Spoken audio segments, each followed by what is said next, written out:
चल रही है ना अनपढ़ और कुपढ़ों के बीच है। एक तो वो लोग हैं जो अनपढ़ हैं, एक वो लोग हैं जिन्होंने गलत पढ़ रखा है, तो ये उनके बीच में लड़ाई है। जो लोग सही तरीके से पढ़े लिखे कैडर को समझते हैं ना, वो लोग बसपा के साथ हैं, बसपा के साथ है, बसपा के साथ रहेंगे। एक अनपढ़ लोग हैं जिनको पता ही नहीं, उन्हें कोई भी बहका लो, चंद्रशेखर जैसा आदमी। एक कुपढ़ लोग हैं जिन्होंने गलत पढ़ रखा है, वो कभी किसी के पीछे, कभी किसी के पीछे, कभी किसी के पीछे। तो ये लड़ाई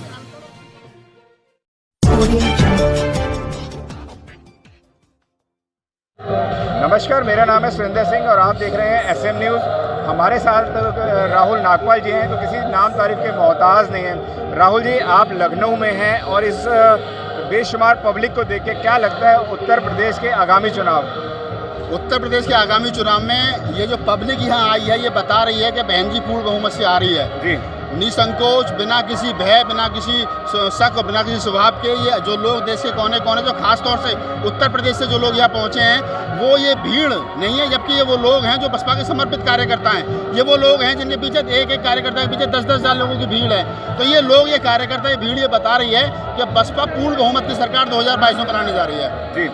राहुल, आप मैं एक बड़ा सीधा सवाल रखूंगा। आपने चंद्रशेखर रावण के साथ भी कार्य करा है और तमाम लोगों के समर्थन में और ग्राउंड पर किस तरह करते हैं, आप राष्ट्रीय कवि भी रहे हैं, तो क्या है माहौल, मतलब पूरा का पूरा जिस तरीके से जो चंद्रशेखर ने पार्टी बनाई, जबकि उन्होंने बोला था कि मैं कभी पार्टी नहीं बनाऊंगा, क्योंकि वोट तो बटना है, ये आप जानते हैं, वोट बटेगा चाहे तो एक वोट से जीत होती है। तो क्या लगता है कि ये जल्दी फैसला था या बहुजनों के मनों के साथ एक दिखावा था, खिलवाड़ था? किस नज़र से देखते? जब तक भीम आर्मी सामाजिक कार्य करता था तब तक हम लोग साथ में थे। जिस दिन उन्होंने राजनीतिक पार्टी बनाई, सबसे पहले मैं छोड़ करके आया था। हमने कहा था हमारी एक पार्टी है, वो है बसपा।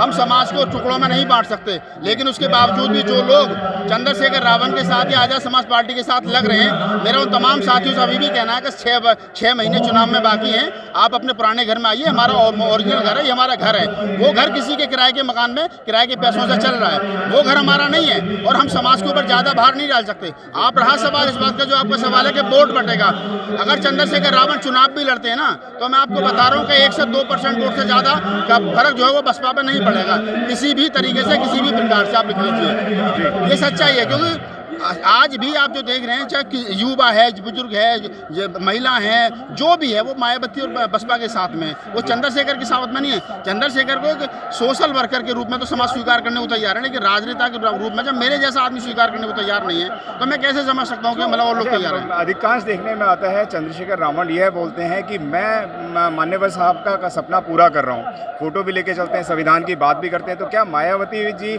सपना पूरा नहीं कर रहे हैं? किस नज़र से देखते हैं आप? मोदी जी भी कहते हैं हम बाबा साहब का सपना पूरा कर रहे हैं जी। योगी जी भी कहते हैं हम बाबा साहब का सपना पूरा कर रहे हैं। क्या वास्तव में सपना वो लोग पूरा कर रहे हैं? कहना और करना दोनों में फर्क है।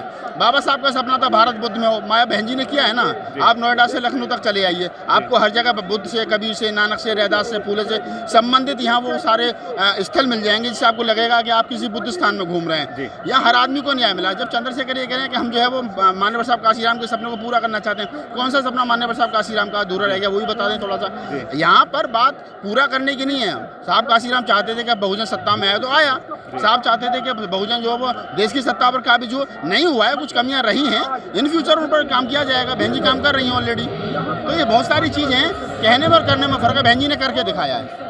राहुल, बाबा साहब ने अपनी स्पीच नंबर 113 में कहा था 1 पार्टी 1 मैन और 1 लीडर, लेकिन आज इस बहुजन मूवमेंट के ऊपर, इस ऐतिहासिक जगह के ऊपर ही 2-2, 3-3 लोग आयोजन कर रहे हैं। तो इसको किस नज़र से आप देखते हैं? 2022 का जो चुनाव है ना फरवरी में, उसके बाद में जो लोग बसपा के अलावा यहाँ जो गली कूचों में प्रोग्राम कर रहे हैं, कोई भी XYZ, वो आपको वहीं दिखेंगे जहाँ से आए, उनका कोई वजूद नहीं है। और आज एक शाम को यहाँ प्रोग्राम और होने वाला है, आपको वहाँ भी पता चल जाएगा कि कितने लोग, यहाँ लाखों की संख्या में लोग आए, वहाँ हो सकता है हज़ारों की संख्या में लोग ना पहुँचे। तो ये कहना कि हम लोग ये कर रहे हैं, वो कर रहे हैं, हम लोग मायावती ये बेहतर करेंगे, बेहतर ये लोकतंत्र में जो भीड़ है ना, वो तय करते हैं कौन बेहतर है। अगर बहन जी के साथ में आज की तारीख में लोग हैं, तो वो बहन जी ये तय कर रहे हैं कि बहन जी बेहतर कर रही है। मैं अंतिम सवाल आपसे रखूंगा, कांग्रेस, बीजेपी और बसपा, बड़ा सिंपल सा सवाल है, किस तरीके से बाबा साहब और मान्यवर श्री काशीराम के सपने को कौन साकार कर सकता है? जबकि बीजेपी भी बोलती है, कांग्रेस भी बोलती है, वह बताएं। निसंकोच बसपा, और कौन कर सकता है? जिन पार्टियों में कार्यकर्ता का जय भीम, बसपा के ऊपर तो लगातार आरोप लगते रहते हैं कि बहन जी ने मूर्ति बनाने का काम करा, जिन्हें आप रविदास, कबीर का इतिहास बताते हैं, वो बोलते हैं हाथी लगाने का काम करा है। हाथी तो राष्ट्रपति भवन में लगे हैं, हाथी तो पता नहीं कहाँ लगे हैं। तो हाथी लगाना गलत बात नहीं है। सूंड उठाया हाथी जो है वो एक सम्मान का प्रतीक होता है, वो हर जगह मिलेगा आपको। जिन लोगों को हाथी से दिक्कत है उनको वो बता दें कि हाथी कहाँ लगा हुआ नहीं है। तो ये कुछ तुच्छ मानसिकता के लोग हैं जो इस प्रकार की बात करते हैं। भटकाव किस कारण है? लोगों को बाबा साहब की बातों को समझ नहीं आता है, या मान्यवर श्री काशीराम की बात समझ में नहीं आती है, या बहुजन मूवमेंट के जो कैडर बोलते हैं, सबसे ज़्यादा जो कैडर का काम होता है वो बहुजन समाज पार्टी के अंदर होता है। तो कहाँ कमी रह जाती है, जो वोट बैंक थोड़ा सा रह जाता है? देखिए, ये जो लड़ाई चली है ना अनपढ़ और कुपढ़ों के बीच है। एक तो वो लोग हैं जो अनपढ़ हैं, एक वो लोग हैं जिन्होंने गलत पढ़ रखा है। तो ये उनके बीच में लड़ाई है। जो लोग सही तरीके से पढ़े लिखे कैडर को समझते हैं ना, वो लोग बसपा के साथ थे, बसपा के साथ हैं, बसपा के साथ रहेंगे। एक अनपढ़ लोग हैं जिनको पता ही नहीं, उन्हें कोई भी बहका लो, चंद्रशेखर जैसा आदमी। एक कुपढ़ लोग हैं जिन्होंने गलत पढ़ रखा है, वो कभी किसी के पीछे, कभी किसी के पीछे, कभी किसी के पीछे लग रहे हैं। तो ये लड़ाई अनपढ़ और कुपढ़ों के बीच में है। ये समझदारों की लड़ाई नहीं है। समझदार जो वोटर है वो काशी, जो लोग कहते हैं अब आज लोग बसपा को छोड़ करके जाते हैं कि जी बहन जी काशीराम साहब के मिशन से भटक, इसलिए बसपा को छोड़ करके जा रहे हैं। वीर सिंह चले गए कल परसों, क्या जी बहन जी भटक गई। 3 बार सांसद किसने बनाया? बहन जी ने। और लोग छोड़ करके चले गए, क्या जी वो बहन जी दत्तू प्रसाद जी चले गए और बहुत सारे लोग चले गए। किसने बनाया आपको? बहन जी ने मंत्री बनाया। जब बहन जी मंत्री बना रही थी, जब बहन जी राज्यसभा सांसद बने, तब बोलते ना बहन जी रास्ते से भटकी हुई हैं। तब आप मंत्री बन रहे थे, राज्यसभा सांसद बने थे, तब तो भटकी हुई थी।